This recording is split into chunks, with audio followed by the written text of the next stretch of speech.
Nothing Else Matters by Metallica is one of the most iconic and influential tracks in the history of rock music. Known for its melodic and emotional nature, this song has left a profound impact on listeners and the music world. In this documentary, we will explore various aspects of this song, from its lyrics to its cultural impact and orchestration.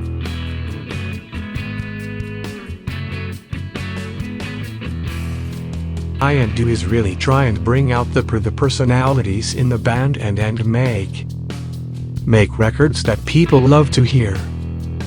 Coming up with the main kind of pattern to Nothing Else Matters was more or less just a flute just sitting around, I think, talking on the phone while I had the guitar sitting on me.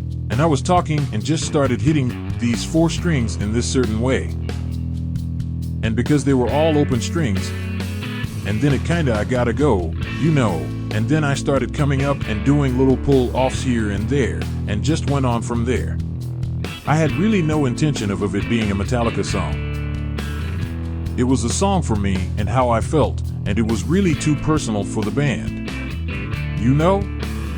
I didn't think they'd like it, first of all, and boy, maybe this isn't really metallic and material. So I was shocked when Bob Rock and Lars both said, "That is beautiful. That's an amazing song." When I heard it, it was in a kind of a rough state. All the parts on it now weren't there. But when I heard the verses, I'd never heard James sing like that, and it just moved me.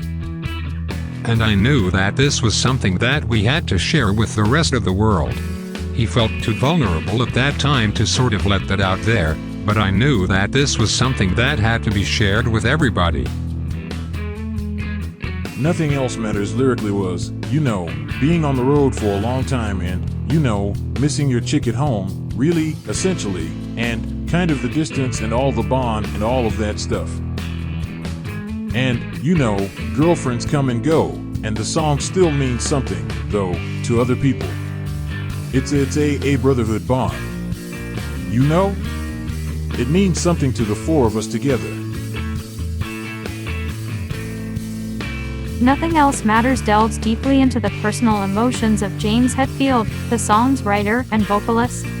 The lyrics explore themes such as loyalty, trust, and personal relationships. The song's straightforward yet profound text allows listeners to connect with their own emotional experiences. The simplicity of the lyrics contrasts with their depth, offering a reflection on how personal experiences shape one's view of life. Hetfield's lyrics express a contemplative view of life, emphasizing the importance of staying true to oneself despite external pressures. The song suggests that the core values of trust and personal integrity are more significant than societal expectations or superficial concerns. This perspective invites listeners to reflect on their own lives and relationships, encouraging a focus on what truly matters. Music experts argue that the song's ability to resonate with a wide audience is due to its universal themes and honest expression. By sharing his own introspections, Hetfield taps into a common human experience, making Nothing Else Matters a powerful anthem of self-reflection and authenticity.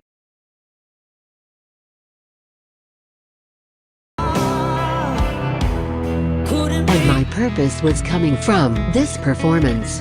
I got sober at that time. I really pulled my fucking shit together.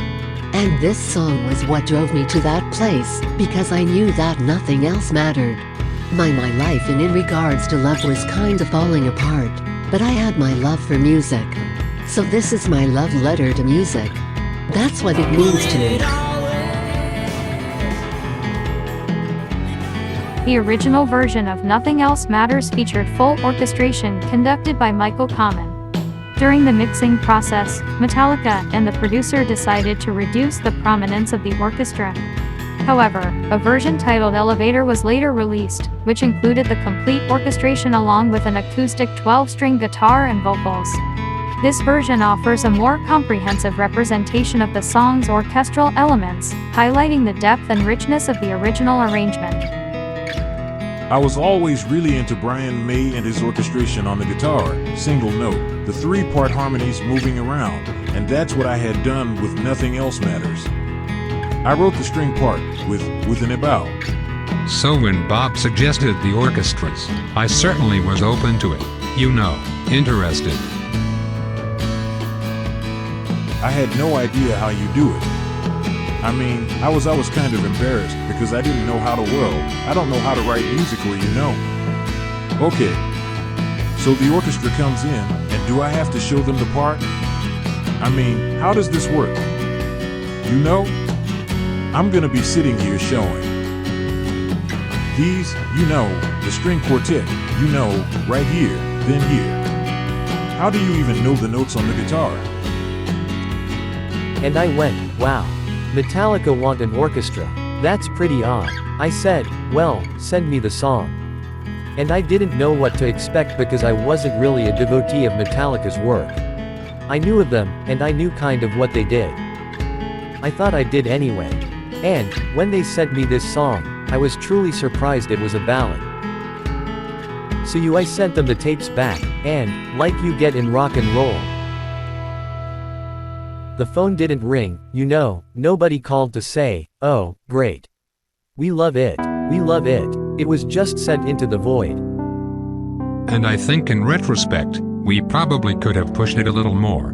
I mean, I do remember sort of the orchestra over the course of the mixing session being turned lower and lower down in the mix. They left a little of it in the record. As it turned out, I was winning a lot of awards that year, and I showed up at the Grammys in New York. And I was sitting in the audience when Metallica walked out on stage, and they played really loud, and they were playing great, and it was an astounding thing, and I realized, God, they're great. They're really a great rock and roll band. And I went backstage, and I walked into their dressing room, and I said to them, hi, I'm Michael Kamen. I did the charts on, you know, nothing else matters. Oh, God, we love that chart. Well, that's nice of you, but I couldn't really hear a lot of it on the record. Oh, yeah, but listen to this. And they pulled something out of their bag. We called it the elevator version because it was sort of like the closest we felt we'd ever gotten to, like, Musaka or whatever you call it. It was James's voice, one guitar, and the orchestra. And they said, we really love that. This is check this out. We're gonna release it that way. I said, well, you guys are great. You should do a concert with an orchestra. You'd really love it. You and they said, what? You mean a whole concert? I said, yeah. Oh, well, we'll think about it. And we hung out a little while longer, and we had a good time and then said goodbye. 8 years went by. 8 complete years. And then the phone rang, and it was my manager saying, I heard from Cliff Bernstein and Peter Mensch. Metallica will do that concert. And I said, what concert? Oh, the one you talked about, a little while ago. A little while ago. That was another lifetime ago.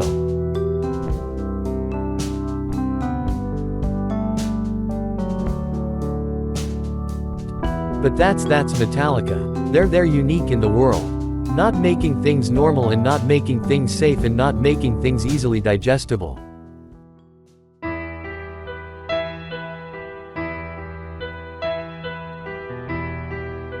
It's a very beautiful song. If you just take all the guitars and just sing the song a cappella, it's a bit like Greensleeves. It's a beautiful melody, so, you know, when you've got a beautiful melody to play to with all the rest going on, it's a juxtaposition of musical instruments. And so I found it really easy. I mean, it's a kinda classical song. It's like a classical piece of music. It's the nicest thing about it is after all this time, it's hard to be in a band. They're different personalities. These guys are still together. It's like U2. I admire that, you know, because it's the hardest bloody thing in the world. So kudos to Metallica. They are one of the greatest bands of all time. This is one of the best songs ever written to me. I mean, it's just yes. It's a song that never gets old. I'm playing on this track. I just couldn't wait because the chord structure, the melodies, the time changes, it's got drama written all over it. And, I just thought it was a great idea to start with piano. I have to say it was a no-brainer playing on this song. It's Metallica are probably, you know, the creme de la creme of those kind of bands if you can't really define them. They're not a heavy metal band. They're a musical band. Their songs aren't just heavy metal. They're beautiful songs.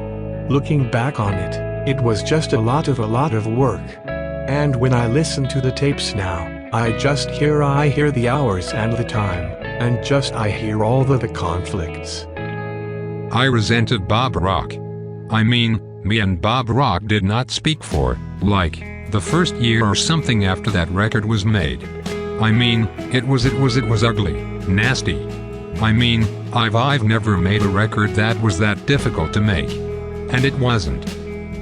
Until a couple years later, I mean, when I finished making that record, the Black Album, when I never wanted to see him again. And then something strange happened about a year or two after that where we became friends, like, really friends. And then it was all cool, and it's been great since then. And I could never, right now, imagine making records with anybody else. It just came from a place that was obviously very magical. And you just can't argue with the songs. What's amazing is that it keeps on going. To this day, the Black Album sells, right around 1 million copies a year. It's our dark side of the moon. There were a lot of planets aligning. It was the right songs with the right new producer, with the right new attitude, with the right new recording approach, with the right timing. For us, it was a long, slow build, and we built up a family that cared about us, and not we weren't there just for the trend or fad, So we had built it up, and it felt good to get the recognition with the Black Album. To have one record like that in your career is amazing. It's really amazing. Nothing Else Matters has had a lasting impact on both the music industry and popular culture. Its ability to connect with audiences on a personal level, combined with its innovative arrangements, has solidified its place as a timeless classic. As we look at its various versions and the ways it has influenced other artists, it becomes clear that the song's legacy continues to evolve, affirming its importance in the world of music.